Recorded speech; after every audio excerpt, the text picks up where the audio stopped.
وقت شما بخیر باشه. امیدوارم که خوب باشید. فرشید سهراب هستم، نوازنده و مدرس ساز سنتور. توی این ویدیو به درخواست شما قصد داریم قطعه گل مریم رو آموزش بدیم. قطعه شماره 56 از کتاب شیوه سنتور نوازی استاد پشنگ کامکار. قطعه بسیار بسیار زیباییه و تقریبا همه باش خاطره دارن. امیدوارم که خوشتون بیاد و تمرینش بکنید و خودتون هم حسابی خوب اجراش بکنید. قبل از هر چیز ممنون میشم که کانال یوتیوب من رو سابسکرایب کنید، این پست رو لایک بکنید، نظراتتون رو کامنت کنید و این پست رو با دوستاتون به اشتراک بذارید. ممنون که تا آخر ویدیو با من هستید. بریم که ویدیو خوب داشته باشیم. خب قطعه گل مریم از کتاب شیوه سنتور نوازی، این قطعه 6 8. شماره‌شمون برای قطعه‌های 6 8 به صورت 1 2 3 4 5 6 اینو دیگه بارها داشتیم و میدونیم که توی هر شماره باید معادل یه نوت چنگ بزنیم. یه الگویی که خیلی زیاد توی این قطعه تکرار میشه و باید شما خیلی روش کار بکنید که درست و دقیق بزنید. الگوی چنگ نقطه دار دولا چنگ چنگه. ما اینو تو موسیقی ایرانی زیاد میبینیم. چنگ نقطه دار دولا چنگ چنگ. یعنی چه اتفاقی داره میفته توی این حالت؟ اگر ما 3 تا چنگ داشته باشیم تو حالت عادی میگیم 1 2 3، ولی وقتی که نوتمون چنگ نقطه داره، این نوته اگه چنگ نقطه دار باشه انگار نصفی از ارزش این کم شده. من نمیتونم انگشتمو کنم. نصفی از ارزش این کم شده، نصفش به اون اضافه شده و نصف دیگه‌اش اینجا به عنوان یه دولا چنگ باقی مونده.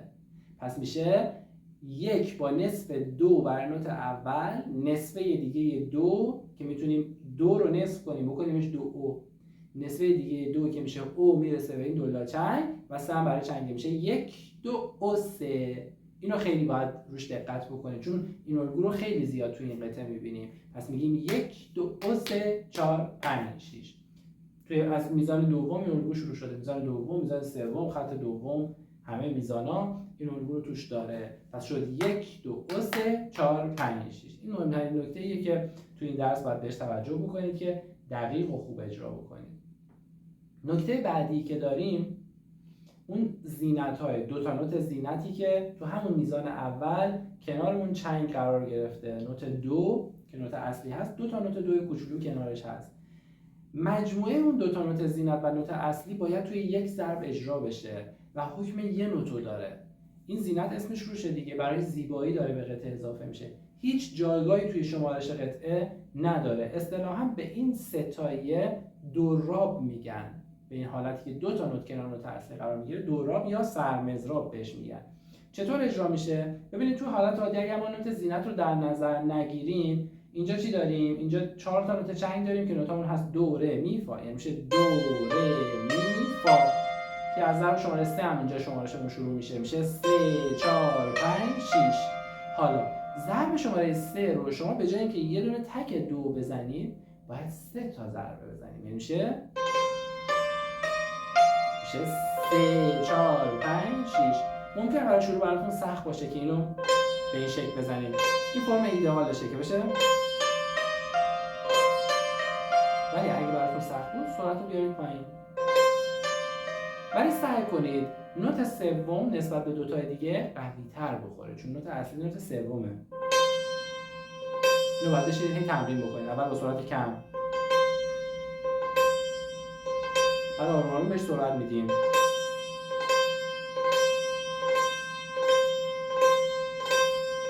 تا بشه یه نوت. ما اینو من معمولا به هنرجوام اینجوری درس میدم، میگم این نباید اینجوری صدا بده تا تا تا. برای شروع اشکال نداره ولی باید تمرینش بکنید که این از حالت تا تا تا در بیاد و بشه درام درام، یعنی بشه یه نوت. ما نمیخوایم بشنویم تا تا تا دا دا دا، میخوایم بشنویم درام دا دا دا. پس این نباید بشه، باید بشه. این نکته این درسه، این نوت زینت و اون شمارش 1 2 3 4 5 6. بریم از اول شروع کنیم. اگر نکته خاصی بود در طول قطعه با هم بررسی می‌کنیم. شروع قطعه یه سکوت سیاه داریم که ما میدونیم ارزش کشش سیاه به اندازه 2 ضربه. 1 2 میرسه به سکوت یا اون نوت سل ضربی که زیرش نوشته. یعنی ما میتونیم سکوت کنیم یا نوت سل رو بزنیم. من ترجیح میدم نوت سل رو بزنم. پس 1 2 برای سل ضرب میشه، 3 4 5 6 برای نوتاییه که الان داشتیم در موردش حرف میزدیم، یعنی دو ره می فا. پس میشه سل دو ره می فا. میشماریم 1 2 3 4 5 6. میریم سراغ میزان دوم. نوتامون هست سل لا سل دو سل. سل لا سل دو سل.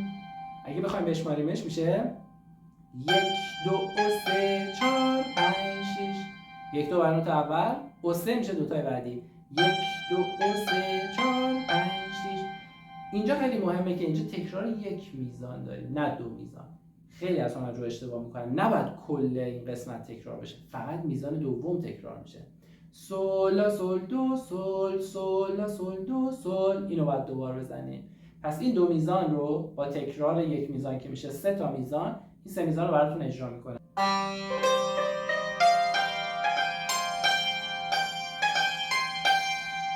میریم سراغ میزان آخر خط اول که نوتامون هست سل لا فا سل می. سل لا فا سل می.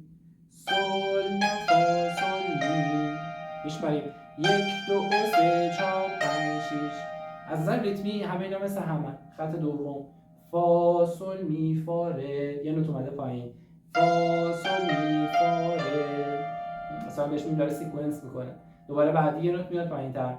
می فا ره می دو. دقت کنید که اینجا فای 9 داریم، خرک 9 هم باید بزنیم. می فا ره می دو. میزان بعد خط دوم میزان سوم ره با سرمضرابه، با اون زینت هاست. ره می دو ره سی ره. ره می دو ره سی ره. میشه 1 2 3 4 5 6. میزان آخر خط دوم هست دو می سیاه نقطه دار، هر کدوم 3 شماره. 1 2 3 4 5 6.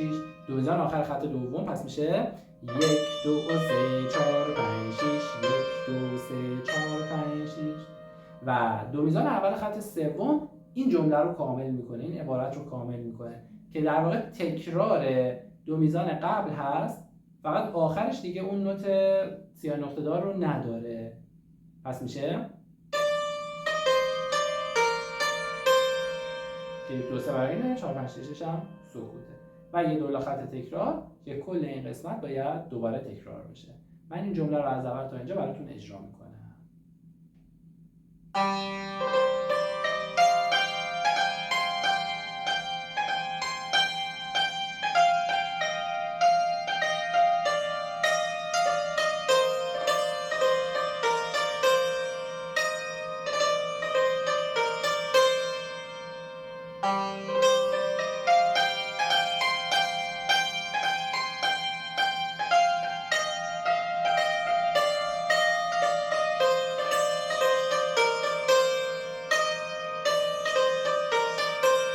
اینجا جمله کامل میشه. میریم سراغ عبارت بعد، جمله بعد. خب دو میزان آخر خط سوم نوتامون هست دو می سل سی لا سل.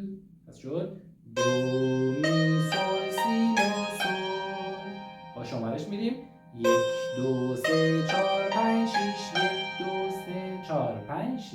4 5 6 سکوت سیاه نقطه داره. بعد از اینکه این دو میزان رو زدیم تکرار دو میزان قبل رو داریم، پس این قسمت باید دوباره اجرا بشه.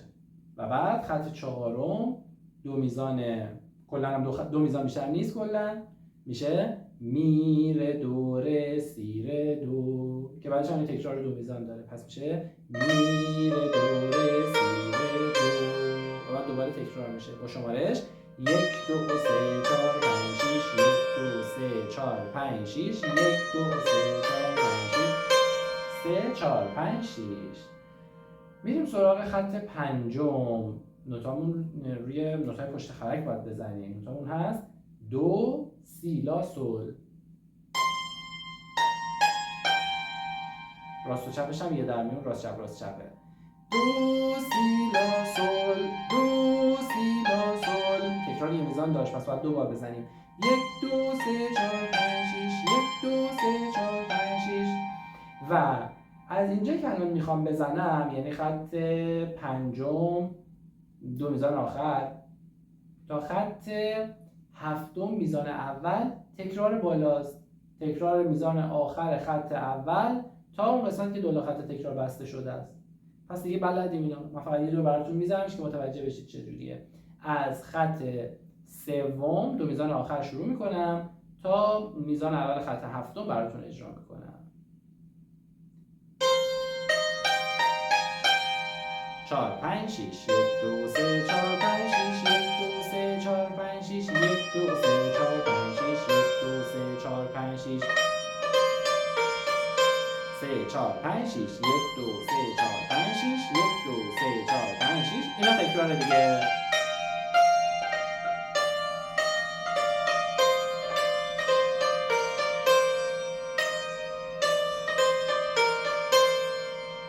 بله. و بعد یه دولا خط تکرار داریم که برمیگرده دوباره از دو میزان آخر خط سوم قسمت رو باید تکرار بکنیم. خط هفتم میزان دوم و سوم یعنی دو تا میزان آخر نوتامون هست سل سل سل سل سی سی لا سل.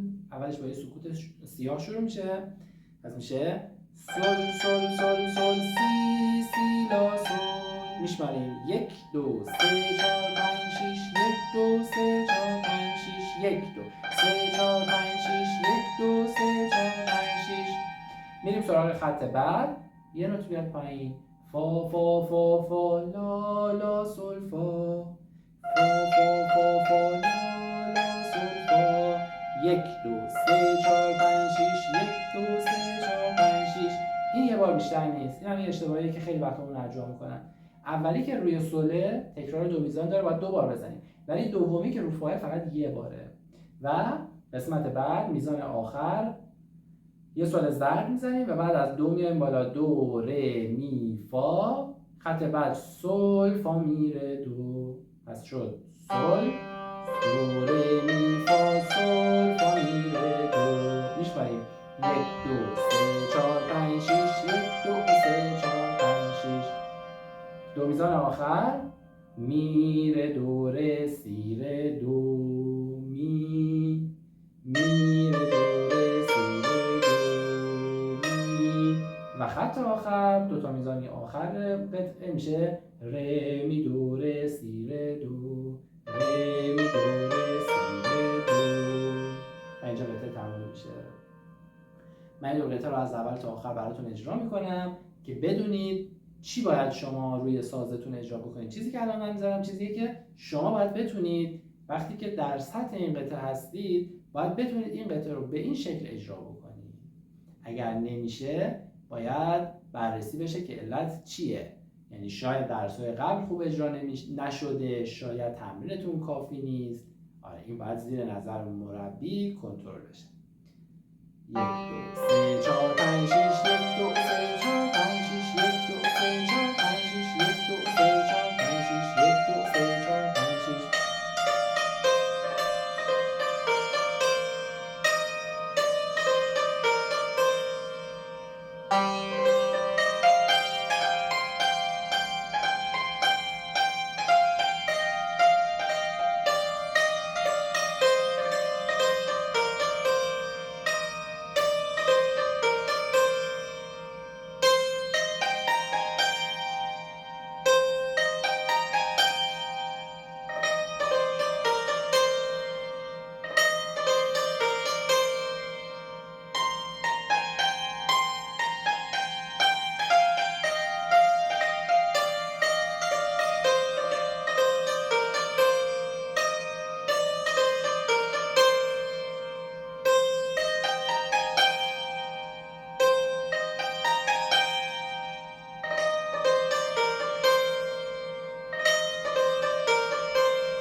این از قطعه گل مریم.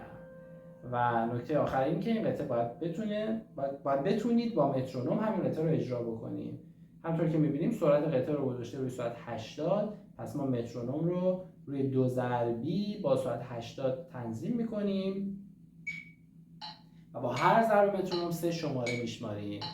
1 2 3 4 5 6 1 2 3 4 5 6 1 2 3 4 5 6 1 2 3 4 5 6 1 2 3 4 5 6.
این هم از اجرای این قطعه با مترونوم.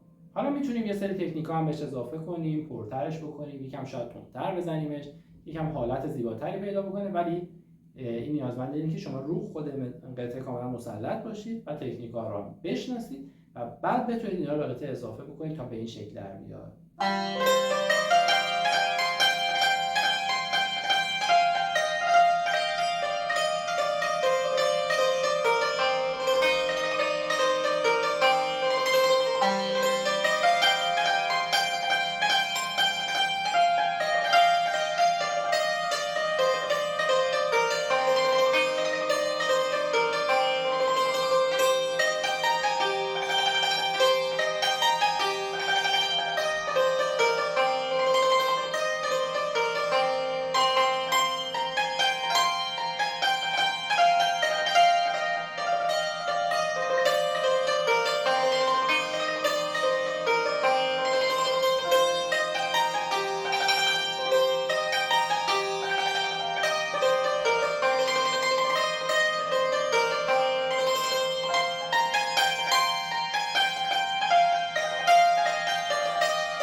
امیدوارم که بتونید این قطعه رو به خوبی اجرا بکنید و از اجرا کردنش لذت ببرید. ممنون که تا آخر ویدیو با من بودید. ممنون که ویدیو من رو لایک میکنید، کانال یوتیوب رو سابسکرایب میکنید و سوال و نظری اگر دارید کامنت میکنید و این پست رو با دوستاتون به اشتراک میذارید. ممنون از شما.